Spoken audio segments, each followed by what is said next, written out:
بسم اللہ الرحمن الرحیم۔ السلام علیکم دوستوں۔ عرب سالار قتیبہ بن مسلم نے اسلامی لشکر کشی کے اصولوں سے انحراف کرتے ہوئے سمرقند کو فتح کر لیا تھا۔ اصول یہ تھا کہ حملہ کرنے سے پہلے 3 دن کی مہلت دی جائے، اور یہ بے اصولی ہوئی بھی تو ایسے دور میں جب زمانہ بھی عمر ثانی یعنی حضرت عمر بن عبدالعزیز کا چل رہا تھا۔ سمرقند کے پادری نے مسلمانوں کی اس غاصبانہ فتح پر قتیبہ کے خلاف شکایت دمشق میں بیٹھے ہوئے مسلمانوں کے حاکم کو ایک قاصد کے ذریعے خط لکھ کر بھجوائی۔ پیغامبر نے دمشق پہنچ کر ایک عالی شان عمارت دیکھی جس میں لوگ رکوع اور سجود کر رہے تھے۔ اس نے لوگوں سے پوچھا، کیا یہ حاکم شہر کی رہائش ہے؟ لوگوں نے کہا، یہ تو مسجد ہے، تو نماز نہیں پڑھتا کیا؟ قاصد نے کہا، نہیں، میں اہل سمرقند کے دین کا پیروکار ہوں۔ لوگوں نے اسے حاکم کے گھر کا رستہ دکھا دیا۔ قاصد لوگوں کے بتائے ہوئے رستے پر چلتے ہوئے حاکم کے گھر پہنچا تو کیا دیکھتا ہے کہ ایک شخص دیوار سے لگی سیڑھی پر چڑھ کر چھت کی لپائی کر رہا ہے، اور نیچے کھڑی ایک عورت گارا اٹھا کر اسے دے رہی ہے۔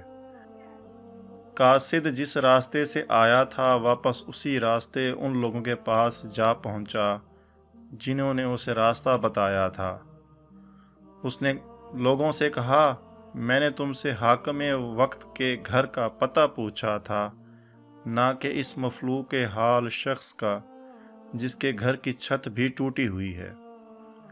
لوگوں نے کہا، ہم نے تجھے پتہ ٹھیک ہی بتایا تھا، وہی حاکم کا گھر ہے۔ قاصد نے بے دلی سے دوبارہ اسی گھر پر جا کر دستک دی۔ جو شخص کچھ دیر پہلے تک لپائی کر رہا تھا وہی اندر سے نمودار ہوا۔ میں سمرقند کے پادری کی طرف سے بھیجا گیا قاصد ہوں، کہہ کر اس نے اپنا تعارف کرایا اور خط حاکم کو دیا۔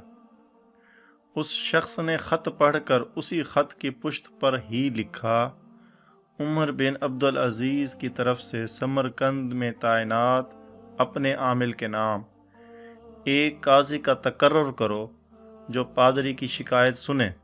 مہر لگا کر اس نے خط کو واپس قاصد کو دے دیا۔ قاصد وہاں سے چل تو دیا، مگر اپنے آپ سے باتیں کرتے ہوئے، کیا یہ وہ خط ہے جو مسلمانوں کے اس عظیم لشکر کو ہمارے شہر سے نکالے گا؟ سمرقند لوٹ کر قاصد نے خط پادری کو تھمایا، جسے پڑھ کر پادری کو بھی اپنی دنیا اندھیر ہوتی دکھائی دی۔ خط تو اسی کے نام لکھا ہوا تھا جس سے انہیں شکایت تھی۔ انہیں یقین تھا کہ کاغذ کا یہ ٹکڑا انہیں کوئی فائدہ نہیں پہنچا سکے گا، مگر پھر بھی خط لے کر مجبوراً اس حاکم سمرقند کے پاس وہ جا پہنچے جس کے فریب کا وہ پہلے ہی شکار ہو چکے تھے۔ حاکم نے خط پڑھتے ہی فوراً ایک قاضی جس کا نام جمی تھا کا تعین کیا جو سمرقندیوں کی شکایت سن سکے۔ موقع پر ہی عدالت لگ گئی۔ ایک چوبدار نے قتیبہ کا نام بغیر کسی لقب اور منصب کے پکارا۔ قتیبہ اپنی جگہ سے اٹھ کر قاضی کے روبرو اور پادری کے ساتھ ہو کر بیٹھ گیا۔ قاضی نے سمرقندی سے پوچھا، کیا دعویٰ ہے تمہارا؟ پادری نے کہا، قتیبہ نے بغیر کسی پیشگی طلاع کے ہم پر حملہ کیا، نہ تو اس نے ہمیں اسلام قبول کرنے کی دعوت دی تھی اور نہ ہی ہمیں کسی سوچ و بچار کا موقع دیا تھا۔ قاضی نے قتیبہ کو دے کر پوچھا، کیا کہتے ہو تم اس دعوے کے جواب میں؟ قتیبہ نے کہا، قاضی صاحب، جنگ تو ہوتی ہی فریب اور دھوکہ ہے۔ سمرقند ایک عظیم ملک تھا، اس کے کرب و جوار کے کمتر ملکوں نے نہ تو ہماری کسی دعوت کو مان کر اسلام قبول کیا تھا اور نہ ہی جزیہ دینے پر تیار ہوئے تھے، بلکہ ہمارے مقابلے میں جنگ کو ترجیح دی تھی۔ سمرقند کی زمینیں تو اور بھی سرسبز اور شاداب اور زور آور تھیں۔ ہمیں پورا یقین تھا کہ یہ لوگ بھی لڑنے کو ہی ترجیح دیں گے۔ ہم نے موقع سے فائدہ اٹھایا اور سمرقند پر قبضہ کر لیا۔ قاضی نے قتیبہ کی بات کو نظر انداز کرتے ہوئے دوبارہ پوچھا، قتیبہ میری بات کا جواب دو، تم نے ان لوگوں کو اسلام قبول کرنے کی دعوت، جزیہ یا پھر جنگ کی خبر دی تھی؟ قتیبہ نے کہا، نہیں قاضی صاحب، میں نے جس طرح پہلے ہی عرض کر دیا ہے کہ ہم نے موقع سے فائدہ اٹھایا تھا۔ قاضی نے کہا، میں دیکھ رہا ہوں کہ تم اپنی غلطی کا اقرار کر رہے ہو، اس کے بعد تو عدالت کا کوئی اور کام رہ ہی نہیں جاتا۔ قاضی نے کہا، قتیبہ، اللہ نے اس دین کو فتح اور عظمت تو دی ہی عدل و انصاف کی وجہ سے ہے، نہ کہ دھوکہ دہی اور موقع پرستی سے۔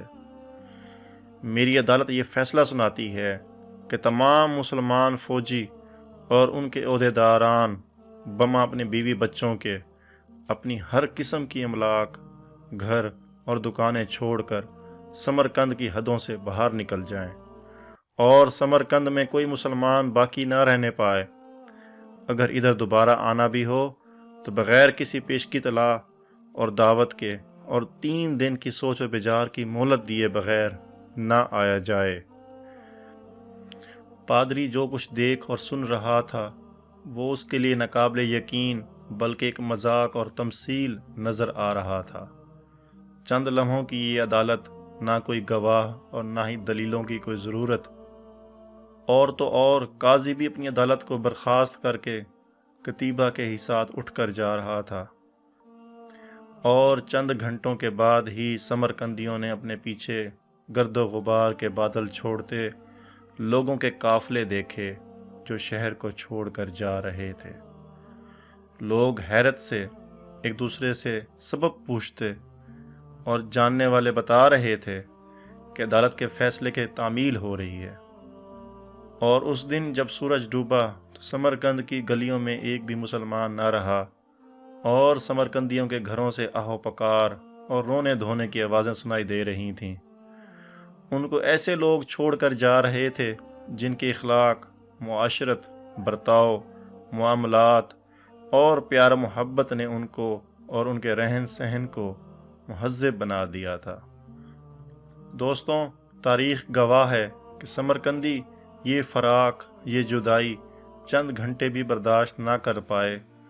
اپنے پادری کی قیادت میں لا الہ الا اللہ محمد رسول اللہ کا اقرار کرتے ہوئے مسلمانوں کے لشکر کے پیچھے روانہ ہو گئے اور ان کو واپس لے آئے۔